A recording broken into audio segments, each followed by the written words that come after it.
एक किडनी बनी ही नहीं है, डेवलप ही नहीं हुई है, लेकिन जो दूसरी किडनी है नॉर्मल साइज में है, नॉर्मल पोजीशन में है, नॉर्मल जगह पर है, नॉर्मली फंक्शनिंग में भी है, तो ये कंडीशन क्या कहलाएगी? कंजेनाइटल। कंजेनाइटल मतलब एट द बर्थ है, ऐसा नहीं कि बाद में हो गई है प्रॉब्लम। तो ऑप्शन में था आपको फिमोसिस, रीनल डिस्प्लासिया, रीनल एजेनेसिस या फिर हॉर्स सुई किडनी। तो ये कौन सी कंडीशन है? पहला है आपका क्या? फिमोसिस। फिमोसिस का मतलब होता है पेनिस के ऊपर जो फोर स्किन है वो वापस पुल्ड बैक नहीं होती है, वापस रिट्रैक्ट नहीं होगी, वो कंडीशन कहलाती है फिमोसिस। इसको सर्कमसीजन के थ्रू क्या किया जाता है? ट्रीट किया जाता है। क्या है? सर्कमसीजन के थ्रू इसको ट्रीट किया जाता है। फिर दूसरा ऑप्शन है आपका डिस्प्लासिया। क्या है? डिस्प्लासिया। इसको कहा जाता है मल्टीसिस्टिक kidney, sorry मल्टीसिस्टिक dysplastic kidney. मल्टीसिस्टिक dysplastic kidney कहा जाता है एमसीडी के। बर्थ डिफेक्ट होता है ये भी, जिसमें बच्चे की किडनी डेवलप नहीं होती है। यहाँ पे तो एक डेवलप हुई है, यदि यहाँ पे कहते कि दोनों डेवलप नहीं हुई तब आप कहते रीनल डिस्प्लासिया। डिस वर्ड जुड़ जाए मतलब कुछ एबनॉर्मेलिटी है। तो यहाँ पर यदि रीनल डिस्प्लासिया है तो मतलब दोनों ही किडनी नहीं, बच्चे गर्भ के टाइम से ही बच्चे की किडनी डेवलप नहीं हुई है। ये क्या कहलाएगा? Renal agenesis. क्या होगा? रीनल एजेनेसिस, जिसमें एक किडनी बन के प्रॉपर डेवलप हुई है, सब कुछ हुआ है, और दूसरी किडनी क्या है? जो बनी ही नहीं है। फिर है आपका horse shoe kidney. Renal fusion है, मतलब दोनों किडनी इस तरीके से होंगी। जो बीन शेप किडनी हमारी होती हैं, यहाँ पर एक किडनी है नॉर्मल है, लेकिन हॉर्स शू में दोनों किडनी है जो इस तरीके से आके जुड़ जाती हैं। क्या हो जाएंगी? दोनों किडनी फ्यूज्ड हो जाएंगी। तो यहाँ पर क्या होगा? ये कहलाता horse shoe kidney. Next one, which of the following hepatitis virus is classified as a DNA virus. हमने पढ़ा है कि हेपेटाइटिस जो बी वायरस है वो बस ओनली डीएनए से है, बाकी सभी आरएनए हैं, बाकी आरएनए है। इनका यदि ट्रांसमिशन ऑफ मोड पूछते हैं तो हेपेटाइटिस बी का आपको एक्सेप्शनल याद रखें हमेशा कि हेपेटाइटिस बी हमेशा कैसे फैलता है? निडल प्रिक से, ब्लड ट्रांसफ्यूजन से, या माँ से बच्चे को हो सकता है। Hepatitis A and E a faecal oral route से फैलते हैं। किससे? फीकोरल रूट से। हेपेटाइटिस सी का जो मोस्ट कॉमन रीजन होता है वो होता है ट्रांसफ्यूज़न। क्या है? ट्रांसफ्यूज़न। ब्लड ट्रांसफ्यूज़न से ज़्यादातर होने के चांसेस होंगे। तो यहाँ पर डीएनए वायरस पूछा था तो वो क्या था? Hepatitis B virus. Hepatitis A वाला हमने कई बार पढ़ा है, बहुत सारे एग्जाम में क्वेश्चन आए भी हैं। अगला क्वेश्चन है, What is the major amendment done under Penal Code Section 309 in Mental Health Care Act May 29, 2018? 29 मई 2018 को जो पेनल कोड सेक्शन 309 है मेंटल हेल्थ केयर एक्ट के तहत आया था, तो यहाँ पर मेजर क्या चेंजेस किए गए थे? Free from court trial if diagnosed with mental illness, criminalisation is narcotic processes, decriminalisation of attempted suicide या फिर डिस्क्रिमिनलाइजेशन ऑफ अटेम्प्टेड होमिसाइड। तो यहाँ पर जो एक मेजर इसके तहत आया था वो क्या था? डिस्क्रिमिनलाइजेशन ऑफ अटेम्प्टेड सुसाइड। बिना कोर्ट ट्रायल के तो कोई भी जो मेंटल इलनेस है वो डायग्नोस नहीं की जाती। आपने यदि अपनी साइकेट्रिक पोस्टिंग में देखा होगा, जब आप हिस्ट्री वगैरह कलेक्ट करते हैं तो वहाँ पे आपको बताया जाता है कि ये वाला पेशेंट से तो प्रॉपर हिस्ट्री नहीं मिलती। साइकेट्रिक वार्ड में यदि आप ड्यूटी वगैरह करते हैं तो वहाँ के जो नर्सेस हैं सीनियर या डॉक्टर्स हैं वही आपको बताते हैं कि इनकी फैमिली इनको रख के गई या फिर किस तरीके से यहाँ तक पहुँचे हैं। तो यहाँ पर आपका वो क्या था कि मेजर अमेंडमेंट जो चेंज किए गए थे पेनल कोड सेक्शन 309 के तहत, तो वो क्या थे? Decriminalisation of attempted the suicide. Next one, operant conditioning is defined as, ये भी आया है बहुत एग्जाम में, learning that occurs without conscious awareness, या फिर learning that occurs through social modelling, learning in which behaviour is strengthened और weakened by consequence. Operant conditioning का मतलब है यहाँ पर ऐसा कुछ आप सीखते हैं जिसके कारण आपका बिहेवियर मजबूत भी हो सकता है, जो भी परिणाम निकल के आते हैं, जो भी चीज़ें आपने सीखी, बिहेवियर आपका मजबूत भी हो सकता है और वीक भी हो सकता है। तो ये क्या है? Operant conditioning. क्या होगी? Operant conditioning. ऐसी प्रोसेस जिसमें ऐसी लर्निंग प्रोसेस है एक तरीके से जिसमें हमारा बिहेवियर क्या होता है, मॉडिफाइड होता है। क्या होगा, बिहेवियर मॉडिफाइड होगा एज पर लर्निंग के थ्रू। कुछ अच्छा सीखा तो आपको एक कॉन्फिडेंस आएगा अंदर से। यदि कुछ आपके साथ गलत हो गया या आपको कुछ पनिश वगैरह किया गया तो आप डर भी सकते हैं। Next one, the recommended dietary allowances for folic acid during pregnancy. ये भी हमने बहुत पढ़ा है कि प्रेगनेंसी के दौरान कितना फॉलिक एसिड है जो माँ को दिया जाता है। 500 mcg, 600 mcg या फिर 400 या फिर 300 mcg। तो जो फॉलिक एसिड दिया जाता है प्रेगनेंसी के दौरान, क्या है, फॉलिक एसिड दिया जाता है, तो इसका डोज कितना होता है। तो यहाँ पर एज पर दैट जो गवर्नमेंट के थ्रू डिस्ट्रीब्यूट किया जाता है उसमें 400 से 500 की कैटेगरी रखी जाती है। लेकिन एक एवरेज यहाँ पे जो टैबलेट है उसके तहत आपको 400 से 500 होता है, लेकिन आरडीए के तहत जो माना जाता है वो 600 ही है। कितना, आरडीए के तहत कंसीडर किया जाता है कि एक प्रेग्नेंट लेडीज़ को कितना 600 mcg जो फॉलिक एसिड है वो डेली दिया जाना चाहिए। कितना, 600 mcg। Next one, the value and suitability of each constructed question item are evaluated through a specific method named as. तो किसी भी चीज़ की वैल्यू और सुटेबिलिटी है, किसी भी क्वेश्चन की हो सकती है, किसी भी आइटम की हो सकती है, तो वो क्या है, item discrimination, item effectiveness, item analysis या फिर आइटम मेजरमेंट। तो यहाँ पर आपको उस चीज़ के बारे में, वो कैसे बना, क्या चीज़ें हुई हैं, पूरा एक प्रॉपरली आपको चीज़ें पता करनी है। तो वो एनालिसिस से ही पता चलेगा। किससे, एनालिसिस से ही पता चलेगा। Next one, lactose intolerance occurs due to deficiency of. आपने बहुत सारे बच्चों में सुना होगा कि वो मिल्क वगैरह नहीं पी पाते हैं ड्यू टू द लैक्टोज के कारण। तो यहाँ पर वो क्या है जिसके कारण उनको डेफिशिएंसी होती है, लैक्टोज इंटॉलरेंस। यदि हमने उनको दूध से बना हुआ आइटम या कुछ भी ऐसे दे दिया जिसमें लैक्टोज प्रेजेंट है तो उनको लूज मोशन, वॉमिटिंग और अदर चीज़ें भी हो सकती हैं। तो यहाँ पर वो क्या होगा, आपका लैक्टेज। क्या होगा, lactase. Next one, which reproductive option allow for genetic testing of embryo before implantation. तो यहाँ पर देखिए, बिफोर इम्प्लांटेशन के कौन सा जेनेटिक टेस्ट किया जाएगा। रिप्रोडक्टिव ऑप्शन है यहाँ पर जो जेनेटिक टेस्टिंग के लिए अलाउ करेगा इम्प्लांटेशन के पहले। एमनियोसेंथेसिस, ये तो आफ्टर, जब आप कंसीव कर लेते उसके बाद होता है। बिफोर इम्प्लांटेशन कहा गया है, मतलब यहाँ पर अभी गर्भ में यूट्रस में अभी इम्प्लांटेशन नहीं करवाया गया है। तो कौन सा जेनेटिक टेस्टिंग होगा, पहला, ये तो बाद में होता है आफ्टर कंसीव करने के बाद। नॉन इन्वेसिव प्रीनेटल टेस्टिंग, ये भी नहीं होगा। जो कोरियोनिक बिलस सैम्पलिंग है तो ये भी नहीं होगा, ये भी कंसीव करने के बाद ही होगा। आफ्टर दैट पूछा है, आफ्टर दैट की बात की, सॉरी बिफोर पूछा है, इम्प्लांटेशन के पहले पूछा है। तो इम्प्लांटेशन के पहले तो कब आप पहले टेस्ट कर पाएंगे, जब आपका इन विट्रो फर्टिलाइजेशन करवाया जा रहा हो। क्या है, इन विट्रो फर्टिलाइजेशन करवाया जा रहा हो उस दौरान। तो यहाँ पे आपका आंसर क्या होगा, in vitro fertilization with PGT. क्या है, in vitro fertilization with PGT. यहाँ पे आपका आंसर क्या होगा, क्योंकि जो तीनों ऑप्शन है, क्या है, तीनों ऑप्शन है आपके, जैसे एमनियोसेंथेसिस हो गया, कोरियोनस बिलस सैम्पलिंग, ये आफ्टर होगा, बिफोर नहीं होगा, तो ये आपके ऑटोमेटिक कट हो जाते हैं। फिर आपका नॉन इन्वेसिव प्रीनेटल टेस्टिंग भी नहीं होगा। In vitro fertilization with PGT का मतलब होता है प्री इम्प्लांटेशन जेनेटिक टेस्टिंग। यहाँ पे आपका पीजीटी का मतलब क्या है, प्री इम्प्लांटेशन। यहाँ पे देखिए, प्री मतलब होता है बिफोर, इम्प्लांटेशन जेनेटिक टेस्टिंग, यहाँ पे भी लिखा हुआ है।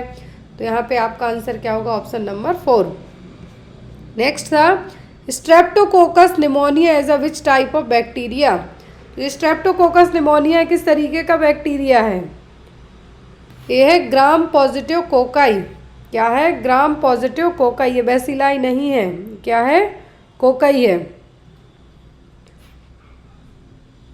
तो स्फेरिकल और राउंड शेप्ड बैक्टीरिया जो कि किस कैटेगरी में आते हैं, स्ट्रेप्टोकोकस बैक्टीरिया, जहाँ पर कोकस, कोकाई मतलब यहाँ पर सिंगल है, क्या है, सिंगल है, तो यहाँ पर क्या होगा, स्ट्रेप्टोकोकस। जिसमें आपके आ जाते हैं स्टेफाइलोकोकस, स्ट्रेप्टोकोकस। स्ट्रेप्टोकोकस का जो जनरली थ्रोट इन्फेक्शन कॉज करने वाले हैं या निमोनिया वाले हैं वो स्टेफाइलोकोकस में आपके आ जाएंगे। जो जैसे स्टेफाइलोकोकस ओरियस हो गया, निसीरिया भी आपका कोकाई कैटेगरी से आएगा। तो यहाँ पर जो ग्राम पॉजिटिव कोकाई है वो क्या होगा, streptococcus pneumonia. Next one, which of the following is a key strategy of national mental health programme. NMHP की मेन पॉइंट ऑफ की क्या थी, mandatory mental health screening for all citizen, decentralisation of mental health services, या फिर privatisation of mental health facilities, institutionalisation of all mentally ill patient. तो यहाँ पर national mental health programme की जो की स्ट्रेटजी थी वो क्या थी, decentralization of mental health services. Private sector में नहीं इनको दिया जा सकता, गवर्नमेंट में ही जनरली इनका सब कुछ होता है। मैंडेटरी नहीं आप कर सकते कि हर एक आदमी का आपको स्क्रीनिंग करना है मेंटल हेल्थ के लिए, जिसको प्रॉब्लम होती है वो अपने आप हॉस्पिटल पहुंच जाता है। Next one, a client with a myocardial infarction develop rapid heart rate, difficulty breathing and cough up pink frothy sputum, what lung sound should the nurse likely hear. तो यहाँ पर MI वाला पेशेंट है, myocardial infarction का मरीज है, heart rate fast है, सांस लेने में दिक्कत हो रही है, साथ में फ्रूथी स्पुटम है और जो खांसी के साथ में पिंक कलर का कफ भी आ रहा है।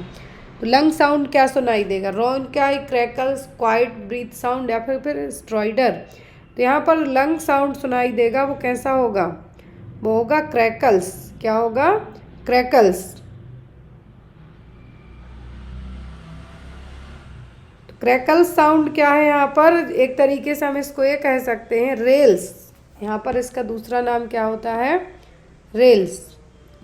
RAIL नहीं, RALES है। जो कि जो डिफ़िकल्टी ब्रीदिंग के कारण क्या होगा, यहाँ पर डिस्टर्ब या फिर डिसकंटिन्यू होगा, देन अगेन आएगा, फास्ट भी आ सकता है कभी कभी। तो यहाँ पर ये क्या कहलाएगा, ये कहलाता है रैटलिंग और railing sound. Next one, what is the indication of definitive management for placenta previa. क्या है, प्लेसेंटा प्रीविया, समय के पहले यदि प्लेसेंटा क्या आता है, बाहर आने के लिए रहता है, तो है placenta previa. Continue pregnancy for fetal maturity, premature rupture of membrane, intrauterine fetal asphyxia, फिर ब्लीडिंग अकर्स एट और आफ्टर 37 वीक्स ऑफ प्रेगनेंसी। तो definitive management for placenta previa यहाँ पे क्या होगा, ब्लीडिंग अकर्स एट और after 37 weeks of pregnancy. Placenta previa का जो इंडिकेशन ऑफ मैनेजमेंट है, यदि प्लेसेंटा प्रीविया की कंडीशन हो रही है तो प्रीमेच्योर रप्चर ऑफ मेम्ब्रेन तो करवा ही नहीं सकते हैं, या फिर प्रेगनेंसी को कंटिन्यू किया जा सकता है लेकिन डॉक्टर की देखरेख में यहाँ पे हो सकता है। लेकिन यदि ब्लीडिंग 36 वीक की प्रेगनेंसी के बाद होती है तो या तो LSCS करके क्या है, बच्चे को बाहर निकाला जा सकता है और यही एक परमानेंट और डेफिनेट ट्रीटमेंट हो सकता है। प्लेसेंटा प्रीविया की खासियत होती है कि जो ब्लीडिंग स्टार्ट होती है पेनलेस होती है, 28 वीक की प्रेगनेंसी के बाद हो सकती है। तो यहाँ पर यदि 37 हफ्ते हो गए हैं प्रेगनेंसी के कंप्लीट और ब्लीडिंग हो रही है तो उस दौरान सीधा डिलीवरी करवा दी जाती है, वो बेस्ट मैनेजमेंट होगा।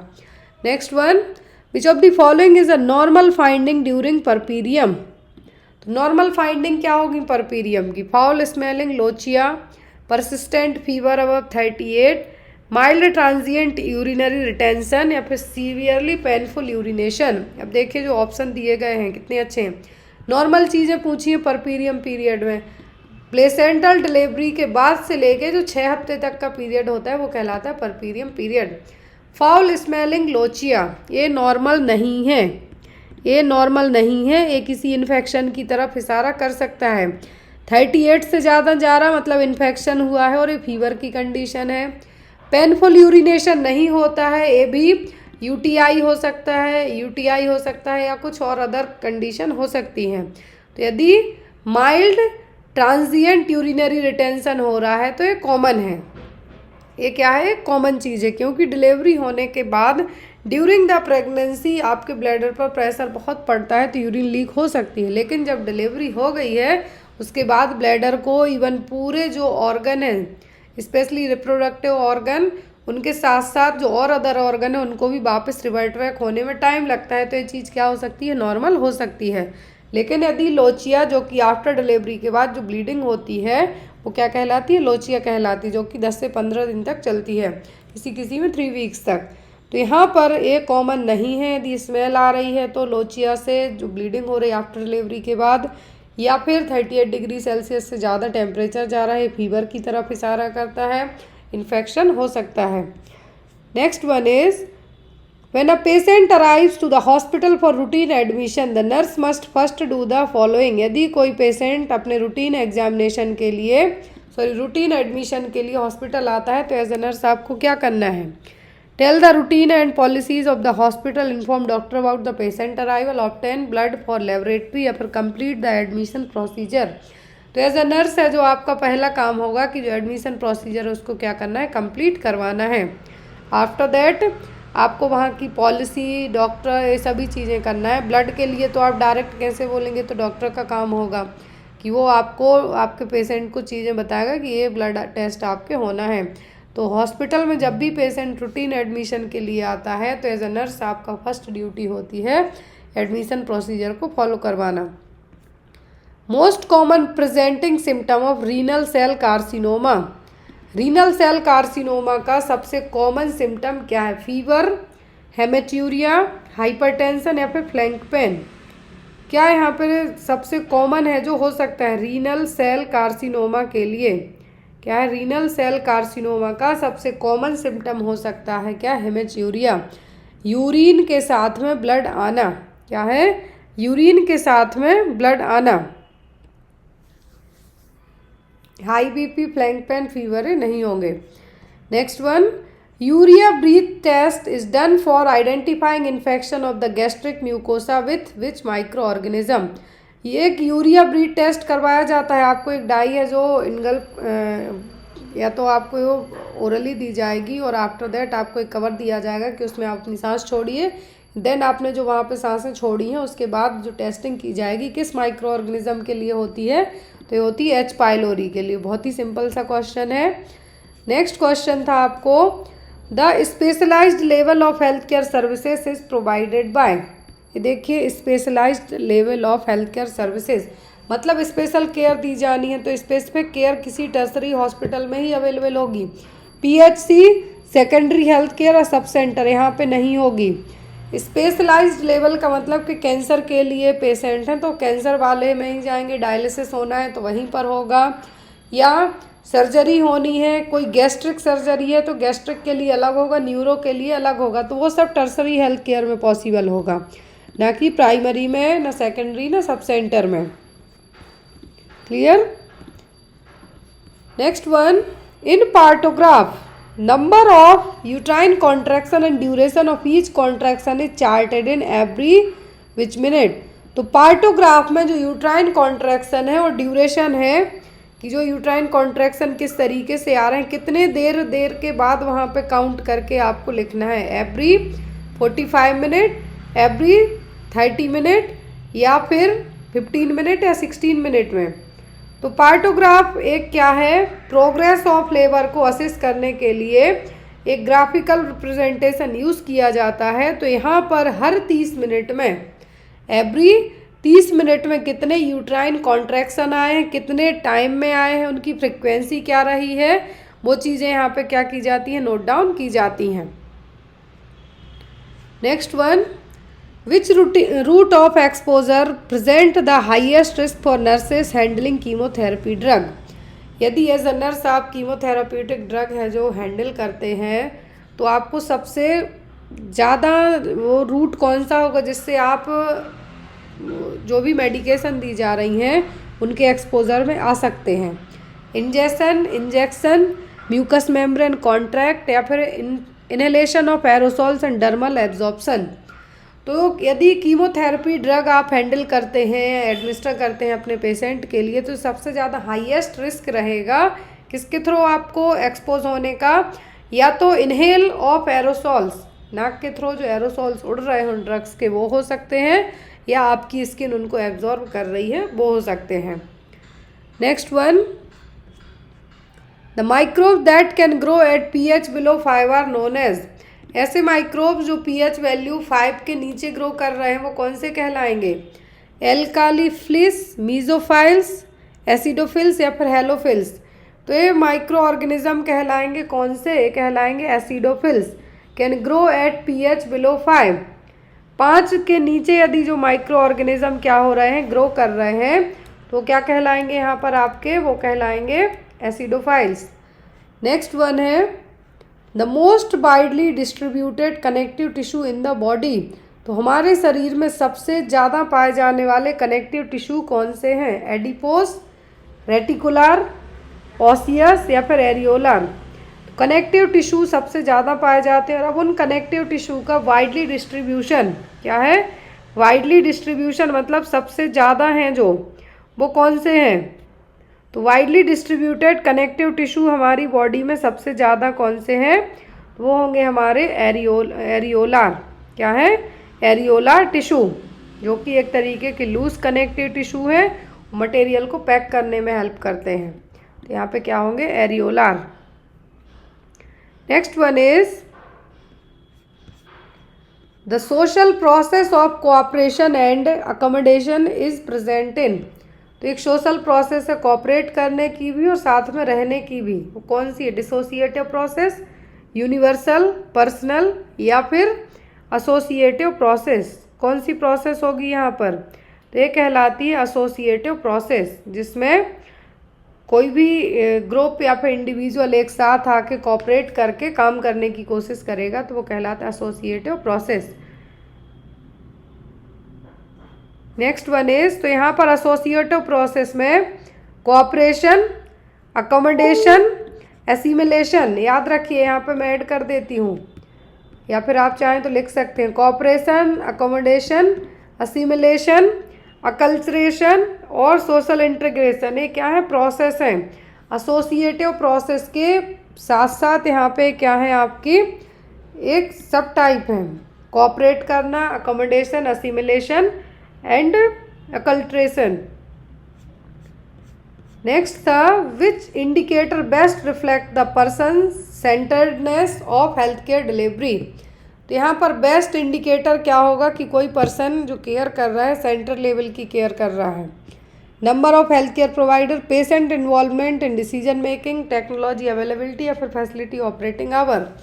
तो यहाँ पर person centred care, person centred care का मतलब है ऐसी केयर मरीज को दी जा रही जिसमें उसके डिसीजन भी लिए जाते हैं। आप किसी मरीज को जाएंगे, यदि मरीज अनकॉन्शियस है, बेहोश है, तो उसके फैमिली मेम्बर्स को बताएंगे कि हम इनको इंजेक्शन देने वाले हैं, मेडिकेशन देना है। लेकिन यदि मरीज स्वस्थ है, तंदुरुस्त है और कोई मेडिकेशन दी जानी है तो उसका डिसीजन भी पूछा जाएगा। तो क्या होगा यहाँ पर? बेस्ट रिफ्लेक्शन होगा पेशेंट के लिए जो केयर दी जा रही है वो कौन सी हो? पर्सन सेंटर्ड केयर हो। Next one, which is the most significant risk factor for development of renal cancer. Renal cancer के लिए सबसे कॉमन फैक्टर, रिस्की फैक्टर क्या हो सकता है? Pyelonephritis, second degree relative, renal stone या फिर सिगरेट स्मोकिंग। तो यहाँ पर जब आपको सिगरेट स्मोकिंग हो या एल्कोहलिज्म हो तब ये फैक्टर आपके सबसाइड हो जाते हैं। तो ये क्या होगा? Cigarette smoking. Next one, during crisis intervention the psychiatric nurse is responsible for. Crisis के दौरान एज ए साइकेट्रिक नर्स किस चीज़ के लिए रिस्पॉन्सिबल होगी? Transferring responsibility to other staff, avoiding direction interaction with the patient, immediately sedating the patient, providing immediate support and de escalation technique. यदि crisis के दौरान as a nurse आप काम कर रहे हैं, किसी पेशेंट को सडनली किसी भी तरीके से मरीज क्या करे, अटैक करने लगे, तो उस दौरान आपको तो उसके पास जाना नहीं, बट पेशेंट की सेफ्टी का आपको ध्यान रखना है। वहाँ पर आपको इमीडिएट सपोर्ट के साथ साथ जो भी चीज़ें हो रही हैं उनको डी एस्केलेट करने की कोशिश करना है, मरीज को और ज़्यादा हाइपर करने की कोशिश आपको नहीं करनी है। नेक्स्ट वन, विच कॉजेटिव फाइलेरिया एजेंट डिस्प्लेस अ नॉक्टर्नल पेरियोडोसिटी। तो यहाँ पर ये देखिए कौन सा फाइलेरिया एजेंट है। क्या है? फाइलेरिया एजेंट है जो यहाँ पर नॉक्ट्यूनल पीरियोडिसिटी है जो कॉज करेगा। ऑप्शन में थे आपके टी परस्टेंस, ब्रूजिया मेलाई, ब्रूजिया ट्रिमोरी या फिर लोआ लोआ। तो यहाँ पर जो कंडीशन यहाँ पे बताइए क्या है? नॉक्ट्रल पीरियोडिसिटी। क्या है? नॉक्ट्रनल पीरियोडिसिटी, जो कि एक तरीके की ऐसी कंडीशन है जिसमें पर्टिकुलर जैसे माइक्रोफाइलेरिया हो गया, इनके लार्वा हो गए, तो नाइट टाइम में क्या होगा? रात के समय में एक तरीके से डिसीज कॉज करेंगे। तो वो यहाँ पे क्या है? ब्रूजिया मलाई। क्या है? ब्रूजिया मलाई।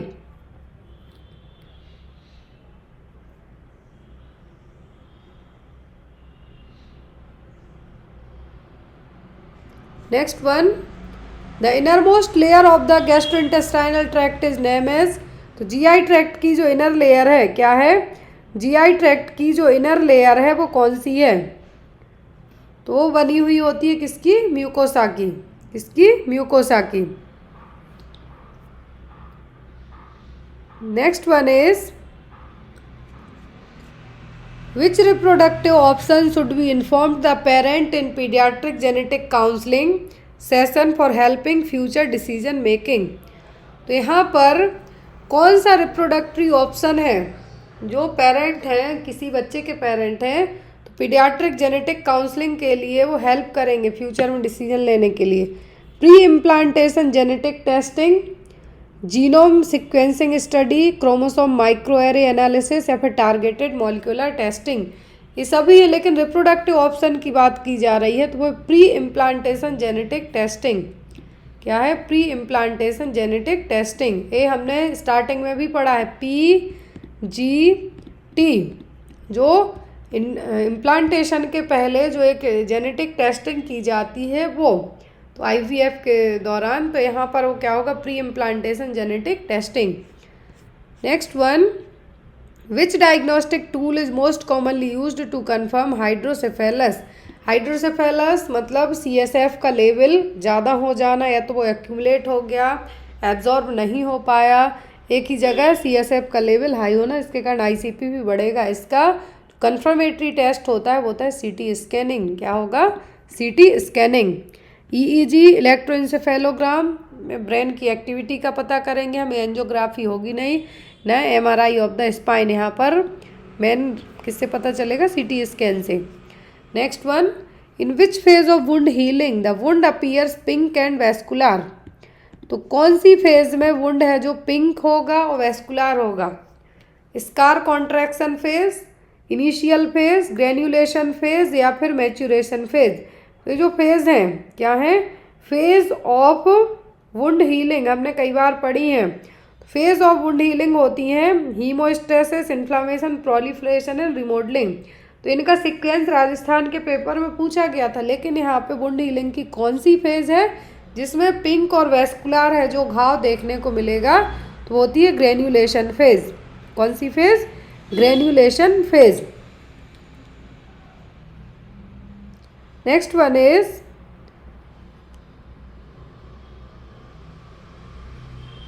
तो यहाँ पे आपको याद रखना है कौन सी फेज होगी? होगी granulation phase. Next one is,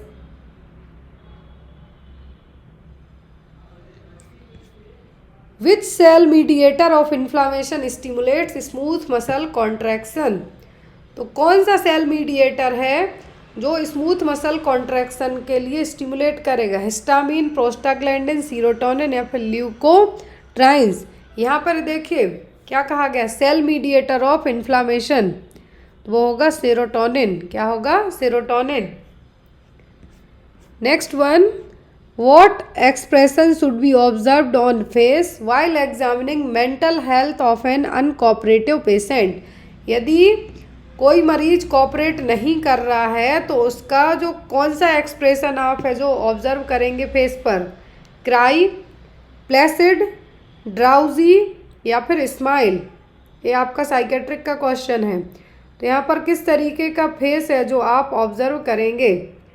यदि मरीज अनकोऑपरेटिव है, मेंटल हेल्थ आप ऑब्जर्व कर रहे हैं, तो वो होगा उसका प्लेसिड फेस। प्लेसिड फेस का मतलब होगा कि मरीज क्या है, शांत है और प्रॉपर बैठा हुआ है, काम एंड कंपोज्ड मूड। क्या होगा, काम and composed mood. Next one, which stimulus if given to an individual that will decrease the probability that a previous behavior will repeat again। तो यहाँ पर कौन सा स्टिमुलस काम करेगा कि यदि दोबारा कोई वही गलती, सेम गलती ना करे, उसको कम करने के लिए क्या करेंगे आप, रीइंफोर्समेंट करेंगे, एक्सटेंशन करेंगे, न्यूट्रल स्टिमुलस अपनाएंगे या पनिशमेंट करेंगे। तो ये तो सिंपल ही है, क्या है, दोबारा इवन बच्चे भी वही सेम गलती ना दोहराएं, उनके लिए पेरेंट्स क्या करते हैं, पनिश करने का काम करते हैं। पहले समझाएंगे बट नहीं भी मानते हैं तो पनिश करते हैं। तो यहाँ पर वही है कि जो दोबारा से वही गलती ना दोहराई जाए, उसको कम करने के लिए जो काम किया जाएगा यहाँ पर, वो कौन सा बिहेवियर होगा, वो होगा punishment. Next one, which infectious agent is a risk factor for the development of stomach cancer. तो स्टमक कैंसर के लिए सबसे कॉमन क्या होता है, एच पाइलोरी, हेलिकोबैक्टर पाइलोरी। यही पाइलोरिक स्टेनोसिस को कॉज करने के लिए है, और यही यहाँ पर क्या है, स्टमक कैंसर के, सॉरी पेप्टिक अल्सर के लिए, इसके लिए पेप्टिक अल्सर के लिए सबसे कॉमन पूछें और स्टमक कैंसर के लिए पूछें तो क्या होगा, एच पाइलोरी।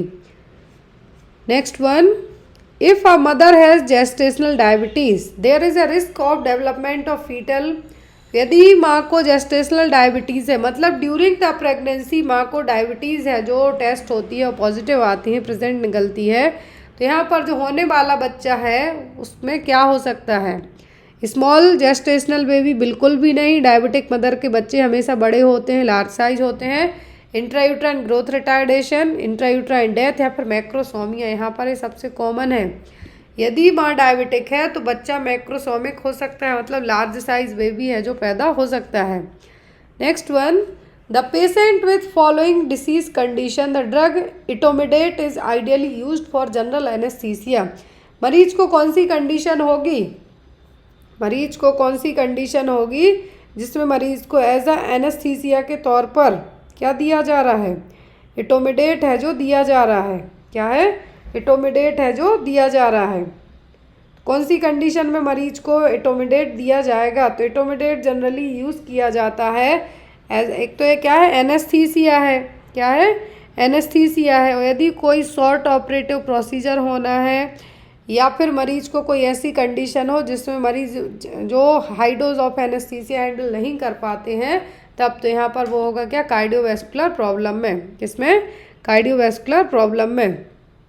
इटोमिडेट एक short acting intravenous anaesthetic agent है। जनरली इसका इस्तेमाल किसके लिए किया जाता है, इंडक्शन ऑफ एनेस्थीसिया के लिए, या फिर कोई और अदर मेडिकेशन दी जानी है तो उसके लिए। Next one, how many cycle of CPR to be given followed by one shock if the victim has a shockable rhythm while providing advance life support in cardiac arrest. तो CPR की कितनी cycle देंगे, यदि एक shock आ गया है patient को उसके बाद, तो वो टोटल यहाँ पे होंगी 5। कितनी, 5। Next, when a patient cancer is classified as T1N0M0 what does it indicate.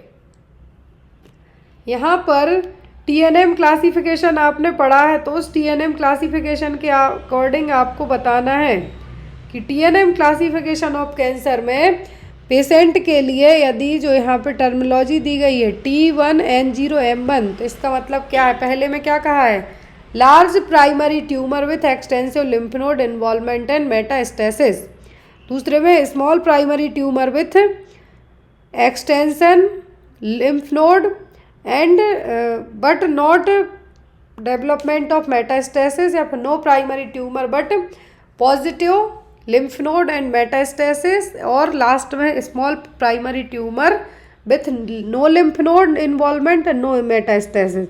ये देखिए यहाँ पर N0 है, M0 है। N0 हो गया मतलब लिम्फ नोड इन्वॉल्व नहीं है, M0 हो गया मतलब मेटास्टेसिस भी नहीं हो रहा, मतलब कि कैंसर नहीं फैल रहा है, क्या है, नहीं फैल रहा है। तो यहाँ पर क्या होगा, वो कहलाएगा स्मॉल प्राइमरी ट्यूमर, क्या है, स्मॉल मतलब यहाँ पर लेस देन 3 सेंटीमीटर का ट्यूमर हो सकता है, लेकिन no lymph node involvement, no metastasis देखने को मिलेगा। N0 M0 है तो यहाँ पर आपका नो लिम्फ नोड और नो मेटास्टेसिस, 0 है मतलब फैल नहीं रहा है, ना मेटास्टेसाइजेशन हो रहा है, ना लिम्फ नोड इन्वॉल्व है। T1 है मतलब स्मॉल साइज ट्यूमर है। Next one, what legal preparation done for a patient who is undergoing surgery related to fracture. यदि किसी के फ्रैक्चर के कारण सर्जरी होने वाली है तो कौन सा यहाँ पर प्रिपरेशन की जाएगी? Legal preparation. Blood is ready for emergency, hospital fee paid, relative present surgery, या फिर साइन इन्फॉर्म कॉन्सेंट। तो हमेशा लीगल प्रिपरेशन रहती है। यहाँ पे तो फ्रैक्चर की है, कोई सी भी सर्जरी हो रही हो, सबसे फर्स्ट प्रायोरिटी होती है कंसेंट साइन करवाना, इसलिए कि सर्जरी के दौरान या ड्यूरिंग सर्जरी, आफ्टर सर्जरी कोई भी कॉम्प्लिकेशन के कारण प्रॉब्लम होती है मरीज को, तो उसमें हॉस्पिटल या नर्सिंग स्टाफ जिम्मेदार नहीं होगा।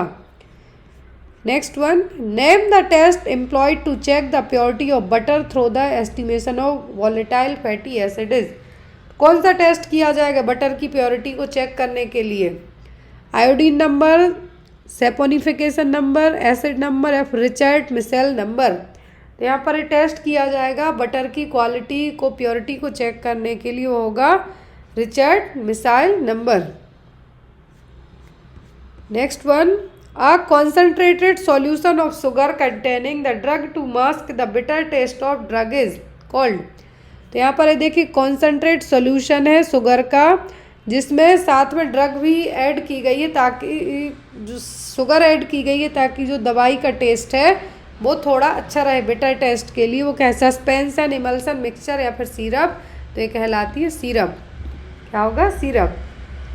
Next one, a person who harbours the micro organism of a disease and excretes them without self suffering from symptom is called. ये तो क्या है? करियर है। मतलब ऐसा पर्सन जो किसी माइक्रो ऑर्गेनिज्म को लेके चल रहा है बट दूसरे को जाके दे दे लेकिन उसको कुछ ना हुआ हो, तो वो क्या कहलाता है? Career. Next one, in atherosclerosis the fatty substance block and narrow the coronary blood vessels is Which among the following layer of coronary blood vessel get blocked and narrowed by fatty substance in atherosclerosis। ये देखिए artery की generally जो layer है वो पूछा है, simple सा question है, यहाँ पे क्वेश्चन को बढ़ा दिया है इसलिए आपको लगेगा कि कौन सी यहाँ पर लेयर है जो क्या होगी, अफेक्ट होगी आर्टरी की। एथेरोस्क्लेरोसिस में क्या होता है कि जो आर्टरी है उनमें फैट डिपोजिशन देखने को मिलेगा। तो यहाँ पे देखिए कहा है कि फैटी सब्सटेंस के कारण ब्लॉक हो गई है कोरोनरी ब्लड वेसल्स और आर्टरी यहाँ पर, और जब ब्लॉक होंगी तो ब्लड की सप्लाई, ऑक्सीजन की सप्लाई अपने आप कम हो जाती है। तो यहाँ पर देखिए कौन सी जो फैटी सब्सटेंस जब